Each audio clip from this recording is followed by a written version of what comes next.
only half of you. Really? Only half. Well, in the thing or in the 3. Okay, there he is. Okay. All right. We're doing it live.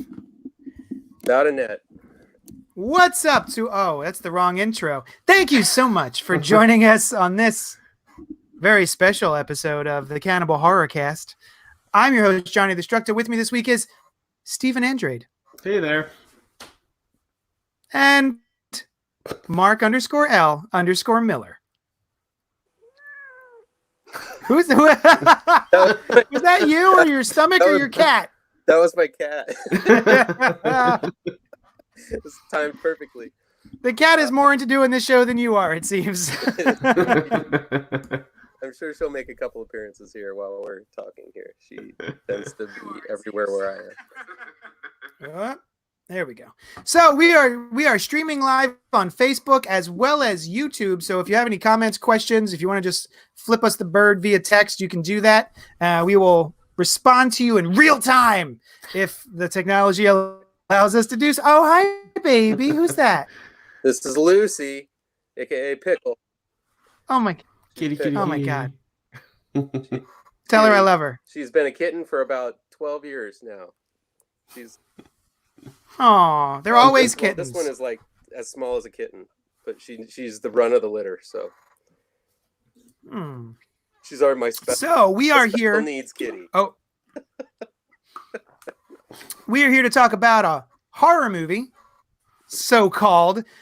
We Summon the Darkness from 2019. It's an hour and 31 minutes. It's a horror thriller, and let's see who's in this friggin' thing. We got Alexandra Daddario, Maddie Hasson, Amy Forsyth, Johnny Knoxville, Keean Johnson, Logan Miller, Allison McAtee, etc. Some other people. And this is billed. Well, I don't know if it was billed. From the trailer that I watched, I remember thinking it was a heavy metal horror movie. Yeah. And it's sort of that, I guess. I think it's a little bit of both of those things while not being quite either one of those things. More of a period horror comedy. Yes. I think that's a little better. And let's see. IMDb has this to say about the movie, about the plot. 3 best friends embark on a road trip to a heavy metal show where they bond with 3 aspiring musicians and head off to one of the girls' country home for an after party. Now that is a great IMDb description because it doesn't tell you who the culprits are and who the victims are, or kind of really the plot. So I wish that I had just read that instead of watching the trailer. Yes. Trailer give it away? No, it gives away some of it. Yeah. I've tried to just stay away from trailers altogether before watching it because it's just, I don't know, it's just frustrating these days because nobody has faith in horror anymore. It's like all these trailers give away every twist. Yeah. Mm-hmm. And I think if you're gonna like this movie is kind of reliant on at least one major twist. Mm-hmm. Yeah, definitely. Which we'll get into. We're not going to spoil. I think we're not going to spoil the movie straight off, right? But eventually we will get into spoilers for those of you who haven't seen it because it is a pretty recent horror film. Yeah, I think it came out a week and a half ago or a week ago. Oh, see, on IMDb it says 2019. I didn't realize it was 2020. Yeah, I guess it was filmed in 2019, but then it was just recently released. So. Oh, all right. I don't think anybody's making right now. They're just kind of. I think they're putting out every movie that they have in the can right now. Yeah. Just the kind of content these days. Streaming. Well, before we get into spoilers, let's just give our overall views of the film. Mark, do you want to go first? This was your choice. Yeah. I was just for me, I lived in this era, so I was just like there's definitely a nostalgic like kind of vibe to it for me. I hung out with these sort of people and I got some of the rock references that they were trying to throw in there. but also, that was a day and age when you were so young that you didn't know all of like the good stuff, and MTV still had sort of credibility, so you didn't really know. MTV was your tastemaker instead of yourself. You hadn't developed that kind of sense of what's good and what's bad. So I kind of liked the way they had a couple of posers in the group that weren't really heavy metal fans, along with heavy metal fans as well. And so I think that's what kind of appealed to me as far as just this whole thing, just going into it. And I think that while it's a little problematic towards the end, I really had fun with these characters, and I thought that they had a good cast, and I do think that it could have used a little bit more, maybe a second pass at the script to kind of develop some of the characters in ways that they should have, or in ways that kind of made it a little bit more of a hefty thematically. But we can get into that a little bit later. But all in all, I liked it. It was just like a kind of a boppy, good popcorn movie. Good time. Steven, what do you got? I did not like it. And again, it's funny because a lot of the things that you are a little bit, I think, Mark, you're a little bit more forgiving of some things that I'm a little bit more critical of. I think the cast did great with what they had. I did not really have any problem with anybody's performance. I thought like they all did a very good job in the parts that were written. I do think that the premise itself, and I'm not going to talk about the twists yet. We'll do that when we spoil it. But I think the premise itself is a good one. I think it has merit. And I think if it had been developed a little bit more originally, I think it would have been more effective. My problem was that it felt very derivative. It felt like there was a lot from horror movies I've seen before. Especially most recently, I was thinking of Green Room, which is another like rock music horror movie that really is a fabulous, really well done, tense, suspenseful film that marries the two universes.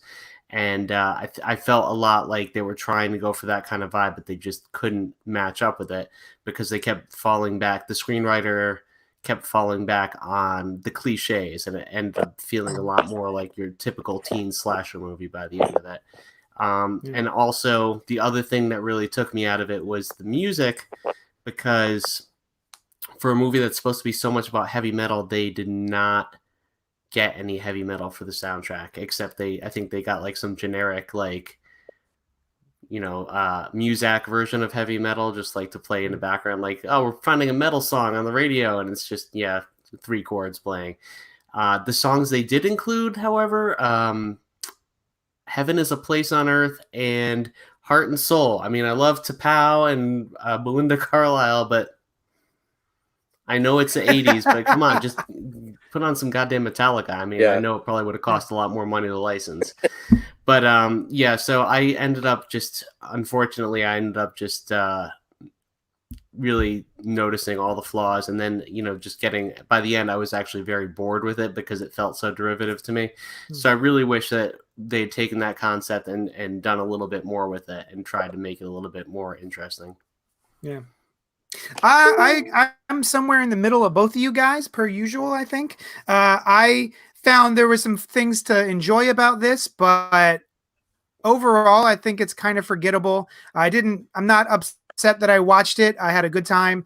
And I agree with the heavy metal portions. I was excited. I was like, oh, it's a heavy metal horror movie. These are generally kind of fun and exciting. And I like the music usually.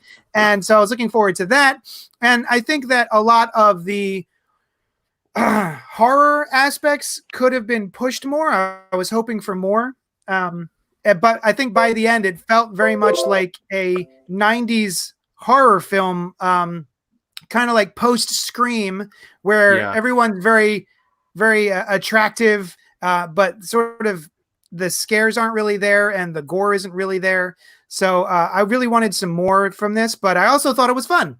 Sushan, my wife and I watched it together on my iPad, And when she was done, she was like, "What a fluffy horror movie! That was just very fluffy." And I was like, "Yeah, it was. It was kind of fluffy. Like, you have some popcorn, you watch it, and you're like, all right, that's done. Let's move on with the rest of our day."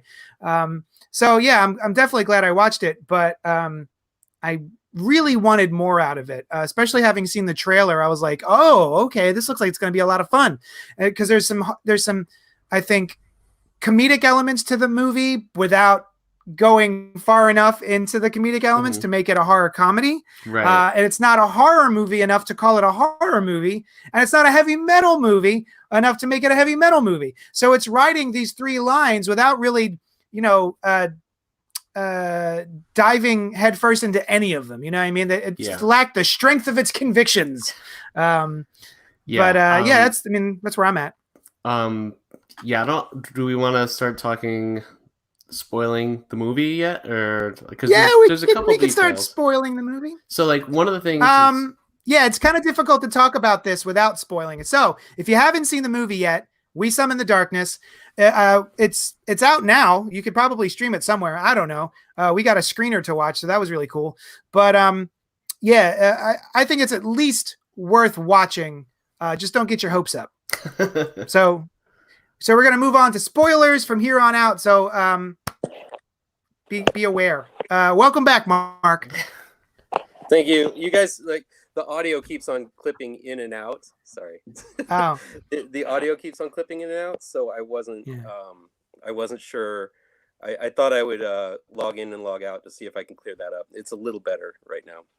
All right. Okay. Well, we're in the spoilers now. Okay, good. Okay. I mean, I don't disagree with any of the criticisms you guys have. I think, they could have splurged for some, some dangerous toys, some kicks, maybe some winger. I don't know. Some cheesy horror. I mean, I get it. They're not going to get Metallica for this movie. That's just, it's just not going to happen. But at the same time, T'Pau. But I think Heaven is a Place on Earth. Isn't that the one they played? That's when they play when she is kind of stalking them in the house. I love that. I love that bit. I'm sorry. That was kind of indicative of the character though, because she was a fake. Yeah. She was a. I did like that part when they're at the concert and they're tailgating and they ask like where your first metal show was, and it's obvious she wasn't a fan. She's like, "Oh, yeah, there's been so many, I just can't remember." Like, and then the other girl was like, "It was this one," because like she obviously didn't know anything about the bands. Yeah, and the other girl, which I don't want to get into performances yet, but I'm in love with the blind girl. The one with the the Madonna look, who had to pee all the time. The totally freaking insane girl there. I mean, I just think that's probably, I don't know, 75% of why I like this movie is just her performance. I just think it was really, really fun, and she just went nuts with it. And she kind of reminds me a little bit of my high school girlfriend, which is good and bad. There it is. But yeah, she was.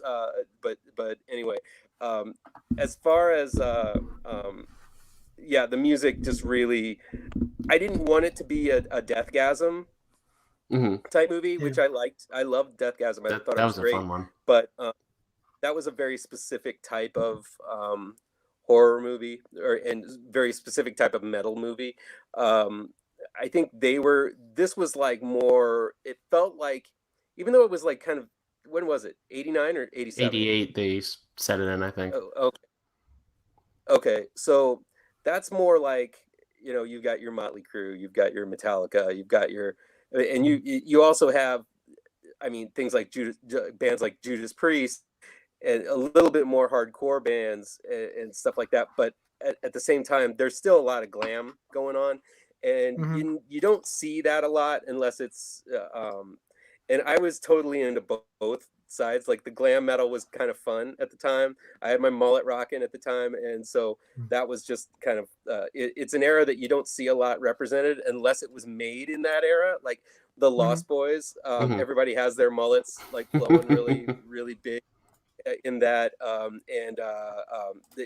there are so many movies made in that era that it's just indicative of the hairstyles and all of that stuff. So that was really, you could tell they were having fun, but also, aside from the blonde, it felt like everybody was just kind of wearing their hairstyle of what they have now. It's like a 90s sort of, or it's like not a 90s, but like a modern age kind of vibe to it almost. Well, that's the problem I had when we started watching it. I went to Sushan and I go, when do you think this takes place? Is this modern? The problem with setting it within that particular subculture is that metal subculture is kind of consistent along the timeline. You know, I mean, you can go to almost any portion of the heavy metal subculture and find people still wearing mullets and, ripped up metal shirts, from the 80s. That's part of the nostalgia, right? So I wasn't sure if it was a modern film or if it was a period piece. And it wasn't. I actually had to Google because they mentioned one of the bands, I think it was Metallica, a certain band member leaves. And so I Googled when he left, because he's like, oh, we saw his last show with Metallica. And so I looked up that person's last show with Metallica, and I was like, oh, that was in 87. So I guess it's a period piece. That's how I had to figure it out. Yeah, this is the problem I think happens a lot with now with horror movies set in the 80s. I had this problem with Final Girls too, which is a movie that I really liked. But a lot of times I feel like the movie makers are afraid to go full 80s with it and really look at the look of everything. The last movie I can think of that really did it, that was a serious movie, not a comedy, because then you have like Hot Tub Time Machine and stuff like that, where they, do all the comedic stuff. But The House of the Devil, I thought, did it really well, where they went for a very 80s look, and they really committed to that with the clothing and the hairstyles and everything. This one, it felt like, again, JD, you mentioned like post-Scream kind of stuff. It felt more like that kind of thing. It was like, we want this to feel like the 80s, but at the same time, we don't want them to look ridiculous, so we don't want to give them, the big poofed up moose hair and bangs that I know I remember from when I was in middle school in 88, but I still remember like that was the look like for years. It wasn't until after. the what is she? She's like the TV journalist. She's the only one who had like the big wall hair, you know what I mean? Right. And I think they gave hair wall. It's Val was reapplying her hairspray all the time, and they had that, she had that bit going, so she kind of committed to that. And they gave her like the Madonna styling. They gave her like the Madonna styling, but then like Alexis, she had like one like strand of hair that was crimped, like on one side, and that was pretty much it. And I was like, I think they were just crimping curl thing. Yeah, I think they were just like afraid to make them look silly or make them. Yeah, it looked like three girls going to an 80s party with not really having been through the 80s. No, exactly. Yeah. But they did have lots of Jolt Cullen Twinkies, so there you go. They what was with the Twinkies? Jesus. I mean, I'm a Twinkie fan myself, but goddamn. Maybe they were looking for permission for like whatever company would allow them to use it, and Twinkie was like, "Sure, what the hell?" And like Twinkies everywhere, reference Twinkies. Jolt Cullen. Yeah, they did. I mean, they did go. They got the retro box to all the Hostess stuff, and I think I saw some comic books like from the 80s. So it's like they tried a little bit to kind of put it in there. I think one of the missed opportunities that they had was that it was based around this kind of satanic panic and the horror, the church hysteria that was going on in movies like what's the Santa Claus movie, Silent Night, Deadly Night, and how all the churches came out against that, and then that kind of opened the doors for the churches to go after every horror movie, and then it led to the MPAA kind of censoring a lot of the output that was going out in the horror movies in the kind of conservative age, and it just feels like that is some untapped potential that they could have gone into if they would have set this in 85 maybe instead of the late 80s.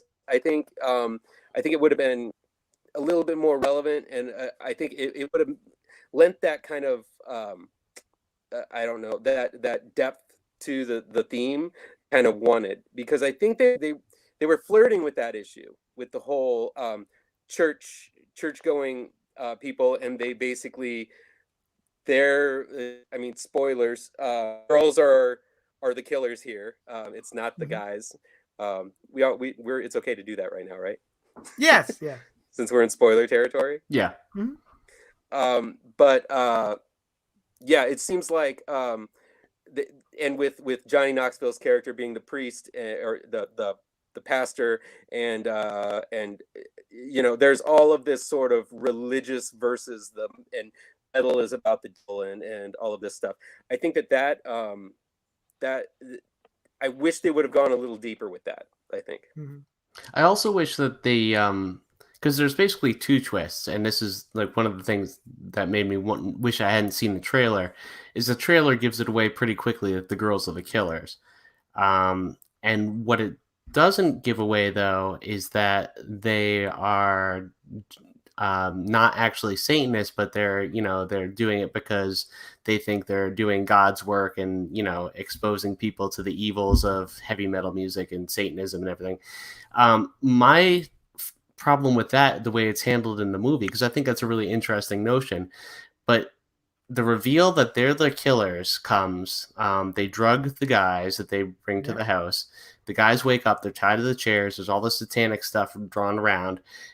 So right there, okay, so as the viewer, you're like, okay, the girls are the satanic cult. But within 2 minutes, Alexis, the leader of the group, tells them, no, it's all bullshit. We're doing this because it's God's will. And then they kind of give away the second twist right there. And it seems like a real wasted opportunity, especially because none of them particularly seems like a devout or kind of a maniacal religious person, somebody who would really be into that.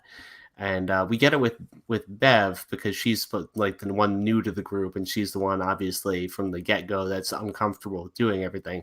But Val, just like you said, she just seems like she's a crazy girl out for a good time, and Alexis' character just seems like she's out to murder. So I don't know, they just didn't get, I don't think they struck the right balance of like mixing the craziness with the kind of religion aspect. I agree. Especially when, I was thinking, when I think of religious zealot in a movie, I always think of The Mist and just how great she was at being so devout that she's insane. And had they brought an element of that, I think, to these girls who are there to do the Lord's work, it would have felt better. They seem like they were cosplaying first as heavy metal girls and then secondarily as Christian girls. Neither one felt 100%. And then so they knock out the guys, right? And then the three guys wake up and they're in their underwear and they're in one of the girls' house, which they have for some reason spray painted satanic ritual stuff all over the place. What for? What? You're in your own home. There are several plot holes. One of the ones that I noticed is when they talk about like trying to get away, and one of the girls says, "We slashed your tires." I'm like, wait, so then there's this how are you gonna gonna move stuck it? on your house, just stuck there in your yard, and you're gonna have to like get new tires before you get rid of it. It's like, doesn't seem to make any sense. So, and then we find out at the end that Johnny Knoxville's secret plan against his daughter was that the daughter was going to be a sacrifice. He was sacrificing the daughter so that his congregation would believe, because he said they're already suspicious of us, even though we have no inclination of that until that delivery. And then he's like, so I'm going to murder my daughter so that the congregation doesn't think that it's us doing it. But then why does the daughter do all that stuff? Doesn't that make her like a bell go off in her head of like, hey dad, why am I spray painting all of this stuff in the house? Just curious. But I guess she's just not that intelligent of a character. Is that's why? I don't know. It's not really explained. I think she's nuts. Yeah. She is a little loopy. Mm-hmm. I mean, that doesn't explain, but I think it's more like they, and obviously all of these guys are supposed to be playing high school or just out of high school kid, and I think most at least 30 years old. Yeah. But I mean, Alexandra Daddario, not like a teenager. Yeah. The other two might be able to pull it off a little bit. The other two girls, but Alexandra Daddario is just, I think she's too tall and too well developed and too kind of. They all fit together, but she's like she's more like a model. Well, to be fair, they never really say what age they are, do they? No. I mean, they could be in their 20s and just go into heavy metal. Although they do read 17 magazine and bop still. So yeah, I guess maybe they are supposed to be teenagers. Oh, I was just saying that the girls. Hold on, I'll be right back. I'll be right back. Okay. Always fun.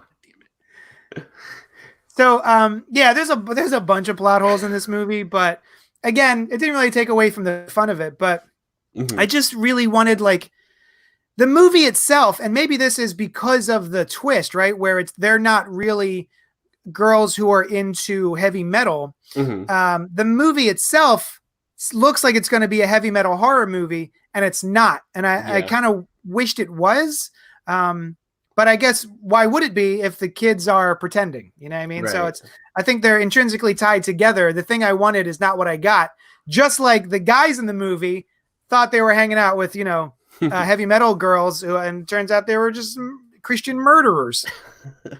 Now, I think the acting is pretty spot on with everybody. I liked everybody in the film. I think earlier you said they did what they could with what they were given. Yeah, I thought that they did a good job. The one Kovacs, the kind of spazzy guy, was really annoying at first because, again, his part was written just like, obviously I'm the wacky one. I'm the wacky. Ooh, I'm gonna jerk off with a beer. Yeah, exactly. Yeah, I did. But and again, it's it got better as it went on with his character. But I just think that the writing was a little shallow, and it really could have used a little bit more. And also, in terms of casting, like, I understand, like, Johnny Knoxville, he's kind of a name, and it's kind of like, oh, look at that fun casting, Johnny Knoxville as a preacher. I'm wondering if they had cast somebody who maybe was more well-known as somebody who was playing kinder parts, or somebody who didn't have, like, a, kind of like a dark reputation, if that would have made it a stronger... I mean, again, this is a fluff movie, but, in terms of making more of an impact, like, I was thinking Ty Burrell, who's on Modern Family now, who is, like, for years now, he's just, like, played goofy parts and, like, kind of like the fun guy. But before that, he was in, like, the Dawn of the Dead remake. He's always playing kind of assholes leading up to that. Oh, that he was in that. I forgot. You're right. And I thought, and watching this movie and seeing Johnny Knoxville, I'm like, hey, it's too bad they couldn't get someone like Ty Burrell, because he's someone who right now has kind of the reputation as being, oh, he's like humorous, he's a dad, he's kind of funny and silly, whatnot, but he also can go more dark. And I think it would have made for a stronger twist for that second twist or third twist or whatever. Just see that, he's orchestrating the whole thing. But again, I would have cast Wilford Brimley. Wilford Brimley. Is he still around? No, I think he's dead. Oh, I think he's dead. Dig him up. For some reason, but like when you were talking about someone who you would believe is like a kind-hearted gentleman, I'd be like, Wilford Brimley. I don't know why he came right to my head. Yeah. And then he was in The Thing, and he was awesome in The Thing. Oh, that's right. But he doesn't look kind because he doesn't have his mustache. The mustache. We were just saying, Mark, that Wilford Brimley should have played the pastor. Muffin Mitt. Stop eating all those Twinkies to get the diabetes. The diabetes. Yeah. I think we've lost Muffin Mitt's audio. Muffin Mitt. So yeah, I mean, if we're gonna move on, we already talked about the script and the characters. The script's not great. I like the characters personally. I think, despite the script flaws, I think the characters themselves are interesting and fun. They were a little, like, especially the guys in the band. The three guys were very cookie cutter. Like, like the spazzy one, and then the guy who's leaving and is kind of like the sensitive loner type, and then the other guy. And I wish that they would have developed that a little bit more, because when it comes to it, none of that really meant anything, you know? Right. And I think they definitely could have pushed that a little bit farther in characterization. The talking about the main kid with the mullet. Mhm. Did you ever see Opportunity Knocks? I'm sure I have. The Dana Or Carvey, was it? right? Wait, no. Career Opportunities. Career Opportunities. No, I not. think it was a John Hughes movie, and it was starring what is your name? Jennifer Connelly. Okay. Well, there was Dylan McDermott, I believe, is in that movie, and is that who it was? But he had it looked exactly like that with like the bad mullet. But I kept thinking of that the whole time. My notes were the boys felt very naturalistic. Mm-hmm. I think for the most part, the girls were fantastic. Mm-hmm. There was a couple of bits there when the guys are succumbing to the not poison, but the drugs that, they've been drugged, they've been laced, their drinks, and the girls get a little too like, we're like they like kooky witches. They almost seem like in a cheesy Halloween movie, like me. It was a little over the top, but I think through the rest of the movie, I think they're great. When they're trying to get to them through the door and everything, they seem appropriately frustrated that they can't get to the guys. And some of their ideas were kind of interesting. The raid under there, gassing them out. Yeah, it was good. Yeah. What's up, Muffin Mitt? You back? Nope. All right. So, what did you think about the scares and the effects in this? I thought. Well, the fake blood and everything. The fake blood and everything was good. Like when they did like the knife wounds and stuff, I thought that was handled well. The gunshots were a little weird. They just seemed really like, I don't know, like pop gun kind of, like, I don't know. It's just maybe it was just because I don't know. They seemed very sound effect wise, very kind of tinny, just like pop, and that's it. And also the fact that like the mullet kid gets shot in the back and then he's up and going and he's fine. It's like, really? Yep. Because your friend got, his arm sliced, and I guess it got an artery, but he's dead. And then you get popped in the back and you're fine. Okay. And then not only that, they're trying to make their getaway to get to the van, and he's like, I can't make it. I can't go. And she's like, no, you're fine. And they just kind of like, he's like, all right, I guess I'm fine. And they get into the van. And then the next scene is they go back to the, I don't know, the A+, whatever you want to call it, the corner store. Yeah.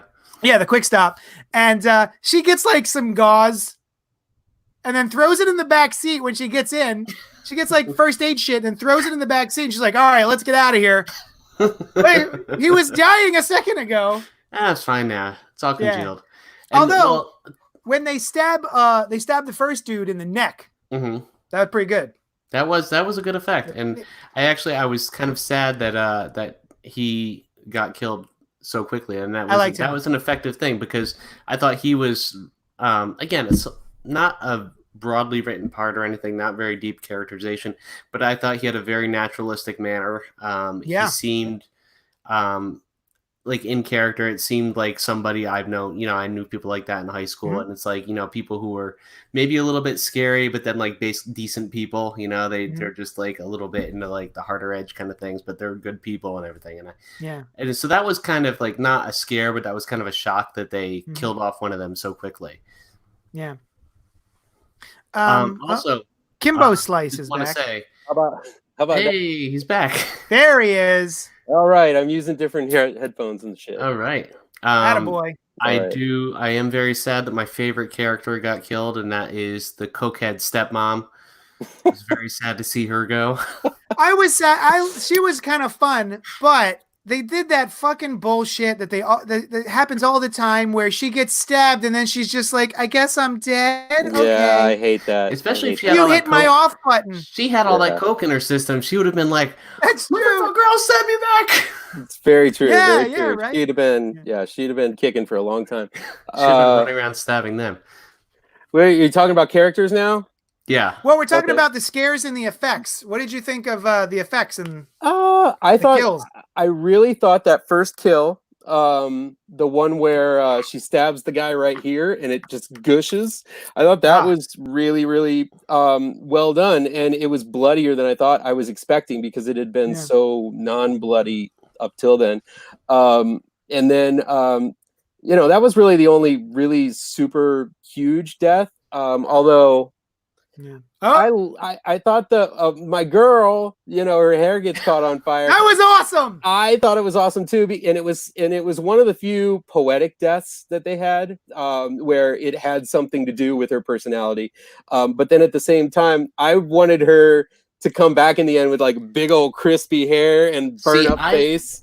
And, that last shot where it's Alexis in the road after she fell through a window and landed on a brick walkway. It's like, that should have been Val with her head all crispy, because we saw her run out. It definitely should have been her. Yeah. I said that to Stushan. We're watching, and I'm like, I want to see the blonde girl with her head on fire still. Yeah.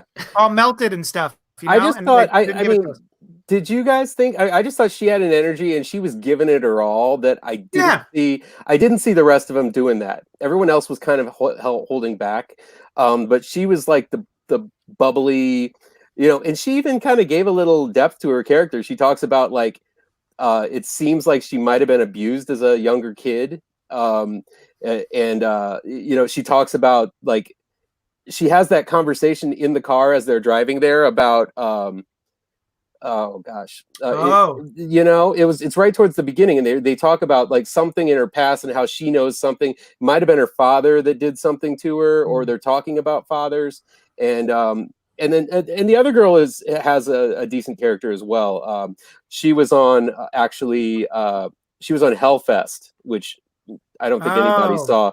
Amy Forsyth, but she was also, I think a lot of people will recognize her from Channel Zero. She was in the No Way House, or whatever it was, the No Space House, that was season 2.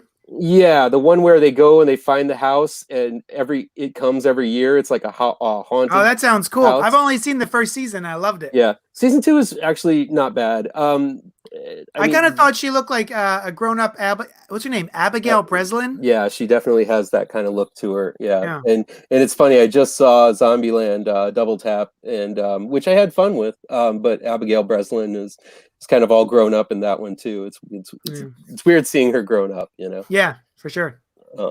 But yeah, I mean, and Alexandra Daddario, I just feel like her character was underwritten, and it just did not feel like she was giving as much as some of the other characters were.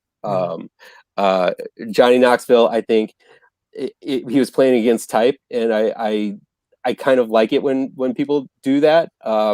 He was trying for a little bit more of a more serious role, and to kind of be a little imposing. And I think that comedic actors, when they do act serious, I think it's really fun to see that. He's no like Robin Williams or or whatever, any of these other like comedians who end up being like super amazing actors in dramatic roles. But I mean, it was nice to see him play against type that way. So at no point did I think that he was not going to try and murder that kid when he's out front of the house. Yeah, totally. He was totally and that's the thing. It gets it gets convoluted there. And I'm sorry if I'm repeating things, because this is the first time I've been able to hear everybody clearly in this whole podcast. But when I think, Stephen, you mentioned where they give the spoiler of they give the twist of them being the killers, and they immediately pile on that second twist of, well, we're not even Satan worshipers. We're Catholics, and we figure that if we make the Satan worshipers look bad, then everybody will flock to our church. Yeah. And it's all kind of compounded in one big villain monologue that I just don't, it was just way too contrived, I guess. And so too much discourse, I think. I think it could have come out a lot better.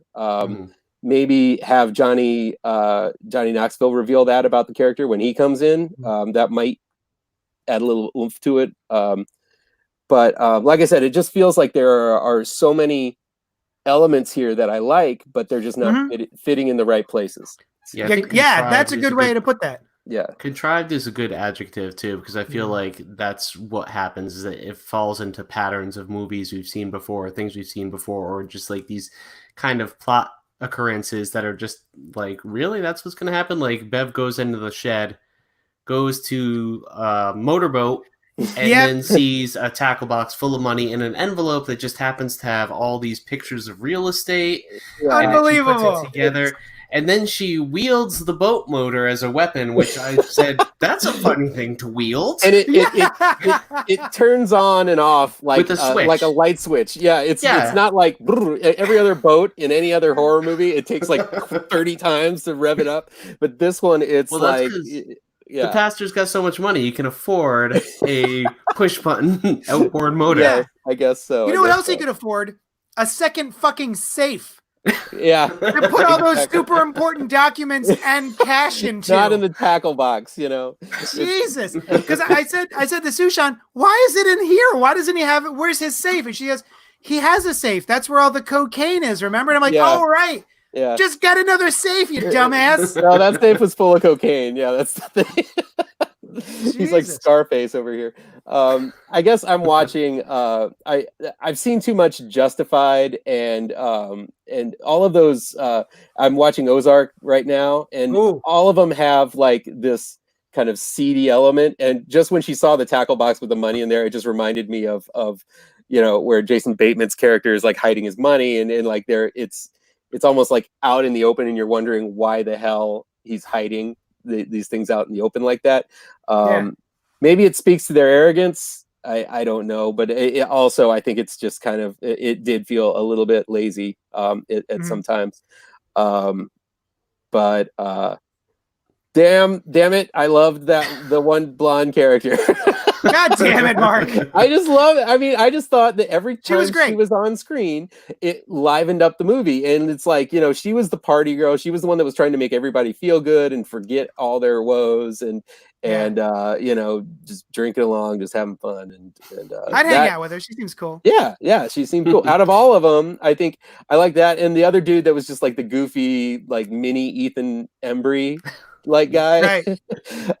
He was kind of fun too. He was in a just recent movie called Prey that was out by Blumhouse that came out. I think it was out just like on demand. And he was basically shipwrecked on an island. And there's some type of monster thing on the island that's killing people, which is very, very much like the plot to Sweetheart, which is on Netflix now as well. So both of those are on Netflix. They basically have the same sort of plot. Okay. Castaway. Would you recommend one of them over the other? Sweetheart, I think, is better thematically because it has this kind of theme of and also just in execution, better acted, better just all around. It's basically about this girl that washes up on this island, and there's a sea monster out on the island. It's very simple, man against nature. But then later in the movie, it comes around as she's trying to convince these other people that there is a monster, and no one's believing her. And they raise up this time when one of her friends says, "Oh, is this like when you were assaulted?" And it kind of talks about it talks about the just how hard it is sometimes if women are attacked to get people to believe them and like to have people take them seriously. And so I think it just thematically, it's just a much better sort of film. That sounds cool. In that sense. It's on Netflix right now. I just reviewed it today. I put it on my Sweetheart. site. So, nice. Yeah, it's called Sweetheart. I thought it was better than average. So pretty good. Pretty cool monster too. Couple of notes. So the victims, they break out of the chair, right? So they've been bound up. Their one buddy's been skleets, murdered in the neck, and then they don't call the police. There are no phones. There's no phones in that rich person's house. Yeah, I know. I don't know. Well, it was the 80s, so you had to get a phone with a real long cord so you can drag it into the pantry, where there just happens to be everything you need: duct tape and wine bottles. And I love it. Yeah, right. I like it that they try everything but the kitchen sink to just get them out of that little room. Like they light fires and they're like all hunkered down by the crack, and they're blowing some like aerosol cans in there just to try to I think it was like bug spray or something. Yeah, just to poison them out, and they tried like lighting it on fire, and it's just that kind of. I wish there was more of that. It was kind of like a almost like a Home Alone thing where it's like the girls are trying one thing after another to get these guys, and the guys are just getting bloodier and bloodier as it goes along. And like that guy just eventually just bleeds out. I think he doesn't really die. He doesn't really like die from his wounds immediately, but he's like even after being shot. The one woman gets stabbed and falls over like she's a mannequin. I hate it when stomach wounds and people just fall and die, because we all know from Reservoir Dogs that shit takes forever. You're gonna be okay. Say the goddamn words. It's gonna take hours. You know, we all know that. But for some reason, in these horror movies, they have them get stabbed in the gut and they just crumble over and immediately they're dead. I like a little more realism than that in my horror. And then later on, so what is it? We slashed your tires, so they can't leave with the van. Mm-hmm. But literally, what do they? Oh, the girl goes upstairs. She's got the keys to the other car. So we got to go upstairs in the dark while they're playing the 80s song to try and get the keys off the girl. Dudes, there's a murdered police officer there who got here in a car. Most likely has a car. Yeah. No, you saw him pull up. I mean, most likely has keys on him. Yeah, that's what I mean. Yeah, exactly. Radio that you can call more police. Yes. To get there. Thank you. Yeah. And it's usually protocol for a cop to call in what they're doing when they're going in alone anyway. You know, I'm going to go in and do this. So if you don't hear back from me in, say, 45 minutes, you might want to send out another cop car. But I mean, and also I really wish, I love nihilistic endings. I'm so sick of the happy endings where like there's like this accomplishment they ride off into the sunset. I think it would have been much. I would have liked it. It would have felt more like a Heathers or The Craft if it would have had something a little bit more. Just have. I don't know. Just have some way of her not driving off into the sunset with the money and just kind of all of her problems are now over with. She's got the guy and she's got the all this other stuff, which like that's what are they gonna do? Like just live off the land now? He's gonna be fine. She got some gauze at the store. He'll be fine from his bullet wound in his back. Exactly. Yeah. So I do think that they went for the Hollywood ending, and they just there were some nice gore. I love the effect of what's her face with her hair caught on fire and she's running around. She's like, that wasn't bad CGI either. No, she was so far away from the camera that wasn't too bad. I wanted her to get on a motorcycle and she could be a new Ghost Rider. But there's your new pitch for Marvel. Yes. That's how Ghost Rider started. Just too much hairspray. we could talk about the score. Do you guys have anything to say about the score or the music? I would have liked some metal. Yeah. Other than we talked about that earlier. I think that that some lesser known rock bands from that 80s, maybe some Rat or some something like that, some Poison or anything. Autograph. Yes. That would be pretty cool. But I think that the thing is that I think that this was pretty a Hollywood-ish movie, so it played it safe in a lot of places. But there's so many metal bands that are still around, and metal goes so hand in hand with horror.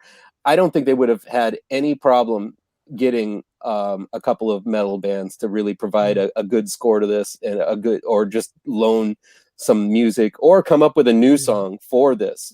I don't think that would have been a problem at all had someone actually made the effort of doing that. But it did feel almost like a breeze through that era. It didn't feel like I was living through it. It was just felt like they had heard about 80s things and they're doing it. Yeah, and earlier I was talking about that, and that I was disappointed that it wasn't a heavy metal horror movie, but that's part of the plot, is that these guys are sort of seduced by these girls who are just sort of faking it. But I still think the music of the movie should have reflected, if you're going to go that route with this whole heavy metal theme, at least make the soundtrack heavy metal. Now, earlier when we were talking about, she starts playing, it's not Debbie Gibson. Who is it? Belinda Carlisle. Belinda Carlisle. Heaven is a Place on Earth. I thought that was hilarious. I thought that was a really good, like, what's it called? A needle drop. I thought that was pretty good. But yeah, I think the rest of I don't remember the score at all. No. I don't care about the score. But yeah, I definitely could have used some actual metal in the movie. Or in combination with that, once the twist that they're actually Christians is revealed, get some, some Christian songs or some. Get some Amy Grant in there. Use them ironically, I think that would have also been more effective if, again, I don't want to repeat myself, but again, going back into if they were supposed to be religious zealots, the script should have reflected that in a little bit better way. Yeah, for sure. It felt like a good first pass on a script that needed, if someone would actually read the script and they would say, well, fleshing out this character, fleshing out this scene or this theme, and they were really onto something, I think, but it just wasn't completely there. Still, I had fun with it. Yeah, no, yeah. Despite all this, there's a lot of criticism we're doing right now, but I still had fun with the whole thing. Mark is easily swayed by the blonde girl. I am, but at the same time, it just all around it just felt like I love the nihilistic stuff as well, but at the same time, just the lightheartedness of just the kind of girl fun to it. You don't get a lot of those in horror. And so even though I didn't like the ending, I think that just all the way up to the ending, the vibe was really light and up, and the conversations seemed real. And I think in that aspect, it was fun. But thematically and story wise, I think it could have been a whole lot better. I think this would be a great movie to have on if you're at a party and you don't really care if people are talking a little bit over it. Yeah, definitely. It's fun to have on if you have horror movie buddies and you just want to hang out and watch something and goof off. Yeah. It's it's no Human Centipede, but it's still pretty fun. Compared to other horror movies in the subgenre, I would compare it to The Craft a little bit. In some ways, just in that it's a couple of girls all doing stuff together, and it might not be exactly witchcraft, but it's got that kind of theme to it. Any pop into your head? I didn't think of that. Well, like I said, when I was watching it, I kept thinking of two movies. I kept thinking of Green Room, and I kept thinking of Scream. Especially the end of Scream, once it's revealed who the killers are, and then it becomes the same kind of cat and mouse thing. Yeah. And I guess there's also, like I said, I brought up House of the Devil, which looks at, the whole 80s satanic panic in a more sincere way, or more taking it more seriously. Whereas this one is obviously a little bit more lighthearted view of that. Yeah. But I didn't really like it. Yeah. there was a movie that is kind of similar to this a little bit, but it's more supernatural. It's called All Cheerleaders Die. I don't know. Have you guys seen that? I've seen it's on Netflix, right? Because I think I've scrolled it might be. Yeah. And it's basically about these jocks. They accidentally run this car full of cheerleaders off the road, and they try to cover it up. And one of their friends is a Wiccan, and she brings them all back to life. And so they all go back and they try to get revenge on these jocks. So it's undead cheerleaders versus murderous jocks. I totally want to see that now. Yeah, it's me too. It's by Lucky McKee, who did. Oh yeah, all right. Yeah, and so, but it's very much less intense as it's more of it's got a Heathers vibe to it, I think, which. I think this is trying to have a Heathers vibe, but I don't know if it truly achieves that level of awesomeness, But yeah, All Cheerleaders Die, I think, is still it's all in the same kind of subgenre of a group of girls get into some kind of mischief, and they're not totally good girls. You know what I mean? It's the call, or The Craft is like that. Heathers is like that a little bit. It's just got this kind of Mean Girls vibe to it a little bit, but still at the same time, it's likable characters. So. Yeah, I kept thinking, I tried to watch a movie a couple of days ago called Satanic Panic. And it tries so hard that it's unpleasant. I like the lead girl. Yeah, she was good. Yeah. I got to the part where she gets to she escapes and she gets to someone else's house and they're wearing some sort of like buzzsaw dildo contraption. Yeah. And I was like, yeah, all right, that's fine. Yeah. So I that's another one that I think that it just doesn't. There's like a level you can go, and then it's almost like people go right up to that line, and then they're afraid to just go over, and it really could lead them into something great if they go into that kind of just crazy territory. But not just for random reasons, but just for like, just as far as like any story goes. And I think so many times these horror movies are just holding back either because of budget or they're trying to make it into like a mainstream kind of outlet rather than make a classic horror movie that we all sort of grew up with. And so I think that a lot of times they're not willing to go that extra mile that I think that we're all fiending for. I'll tell you what did though. And I think had I watched this before I saw this other film, I may feel differently about it. But it's hard not to compare it to The Babysitter. Oh, yeah. Have you guys seen that? I love that movie. Yeah. It is like it's that. So good. Yes, it is very much like that. I think Babysitter is so much better. And Samara Weaving is amazing and in everything she does. I haven't seen Guns Akimbo yet, but I have to see it.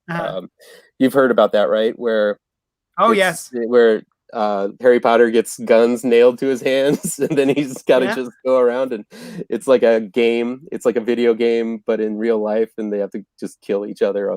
It looks amazing, but yeah, that was directed by M. McGee. Oh, that was awesome. Yeah. But Babysitter, yeah. Steven, get it if you get a chance, man. I think it's on Netflix. I have seen it awesome. On Netflix. It's so good.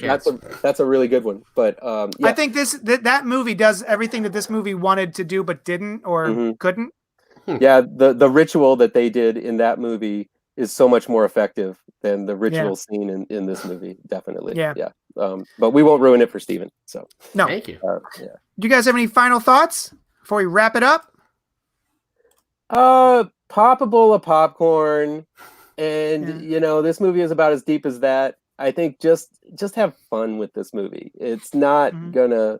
I don't think it's something that is gonna make it to my like best of list of the year. But I do think it's one. If it's on TV, if it's on like cable or something, or if it's on Netflix and I don't have anything else to watch, I would watch it again just because it's kind of funny and something to watch something to have on in the background.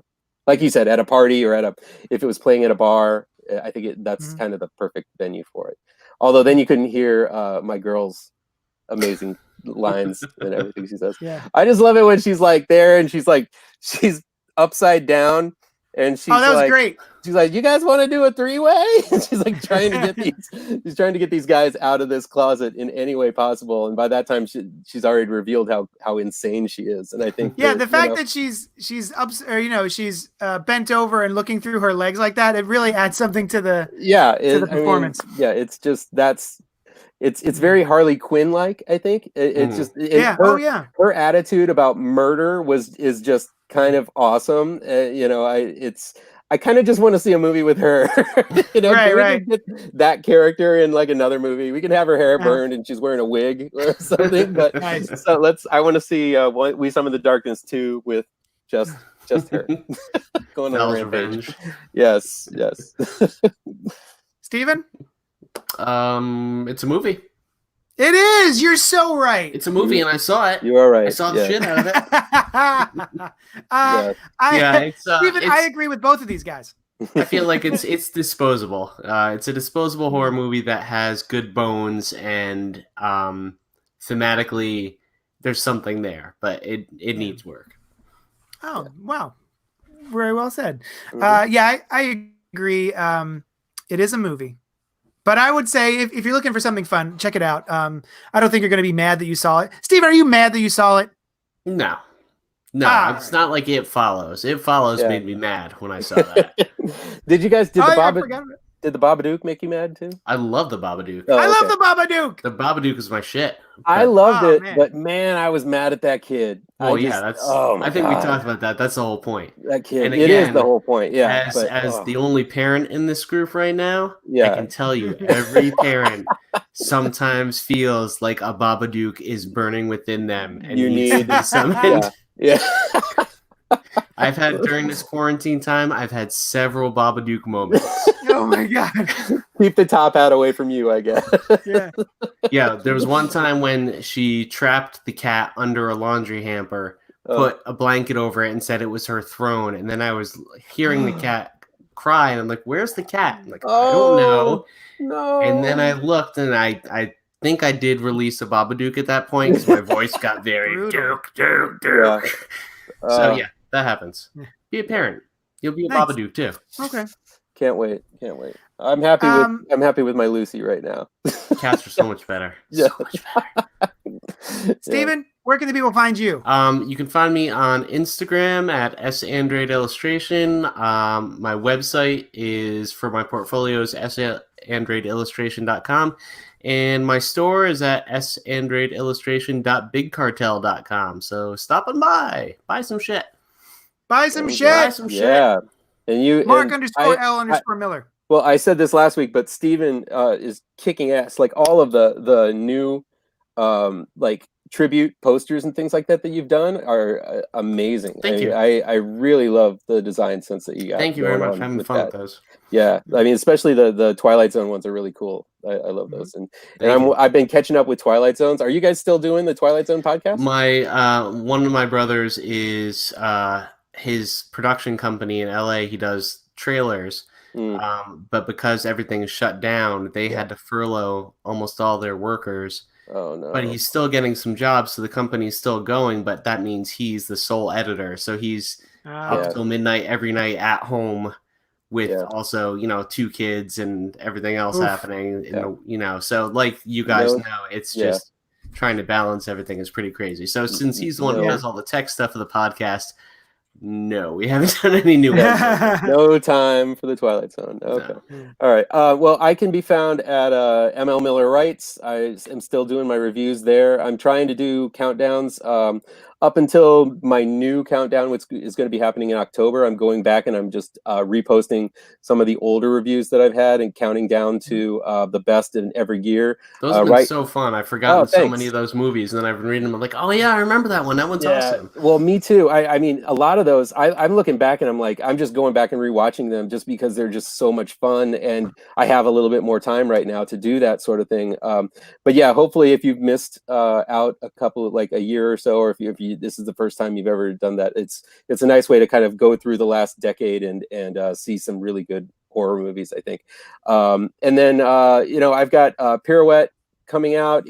I think you can still order it, but I'm not sure what's going to happen, if they're going to resolicit it or if they're just going to go with the orders that they got, because it was in Diamond when Diamond shut down. So I don't know what's going to happen with that. And who knows if Diamond is going to open it up or what, who knows what's going to happen. Everything is still up in the air. So I don't know what's going to happen with Pirouette, but it's going to be out this year at some point, but it just might not be out at the time that I really wanted it to be, which was a while back, but it's just not out now. And then Grave Trancers again, it was supposed to be out actually this week in stores, but again, I think that it was right there at the perfect time. I have that great luck that it was supposed to be printed at the time that the pandemic hit, and so, or whatever it's called, the Corona thing. Yeah. So it just knocked both of those off, but hopefully they'll be back, and I'll have both of them in collected and trade this year, and I'll be happy about that. So nice. Hey guys. So Mark, Steven and I were talking before, while you weren't here, and I think we decided to do The Gate next time if you want. Cool. I love that movie. Yeah, me too. So The Gate, I don't know if you want to do The Gate and The Gate 2, but either way, I think we should do The Gate next time. I'm very excited about my new t-shirt from Fright Rags. We should all be smoking e-cigarettes while we're watching it. Do you know that reference? E-cigarettes? Yeah, Steven Dorff is the kid. Steven, yeah. He's the guy that smokes the e-cigarettes. Does he? I don't. He sold. He was like on the commercial for the e-cigarettes, Stephen. Oh, I didn't see that. And it's just the blue light, those blue light cigarettes. And he's funny. Like, he's trying to act all cool with it. It's just that's funny. It's Stephen Dorff. You can help the show out if you go to patreon.com/JohnnyDestructo. My comic shop, Johnny Destructo's Hero Complex, is still doing mail outs. If you need comic books, hit me up.